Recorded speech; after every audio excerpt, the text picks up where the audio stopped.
Sur 992 tests réalisés, 84 sont revenus positifs au coronavirus, soit un taux de positivité de 8,46%. Il s'agit de 73 cas contacts suivis et de 11 cas issus de la transmission communautaire. 60 patients ont été testés négatifs et déclarés guéris.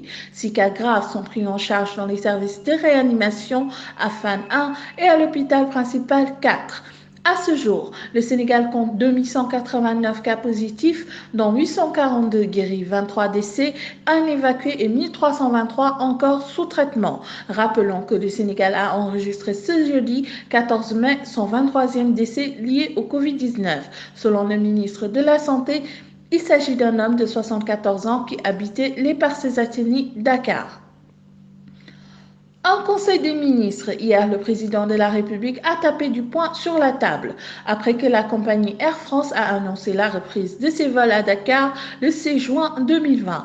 Une annonce qui passe très mal chez Macky Sall, qui estime toute proportion gardée avoir été mis devant le fait accompli. Selon l'Observateur, le chef de l'État est d'autant irrité qu'il n'a pas été informé de ces décisions. Macky Sall a critiqué cette décision d'Air France, laquelle, selon lui, dénote de l'attitude condescendante de la France à l'égard des pays africains qu'elle considère toujours comme ses colonies. D'après les informations du journal, Macky Sall est intransigeant sur la question. Vu la situation de la pandémie, rien n'est encore décidé, a-t-il martelé.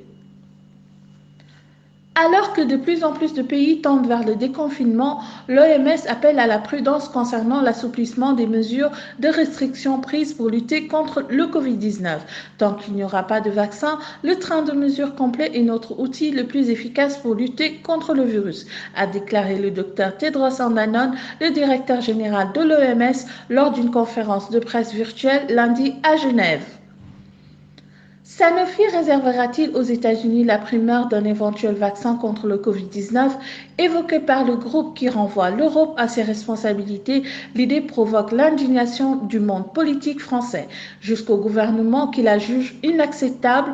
Pour nous, ce serait inacceptable qu'il y ait un accès privilégié de tel ou tel pays sous un prétexte pécunier, a déclaré jeudi Agnès Pannier-Runacher, secrétaire d'État à l'économie. Sanofi avait en effet prévenu la veille qu'il réserverait probablement aux États-Unis la primeur d'un éventuel vaccin contre le nouveau coronavirus, car les autorités américaines ont investi dans le développement.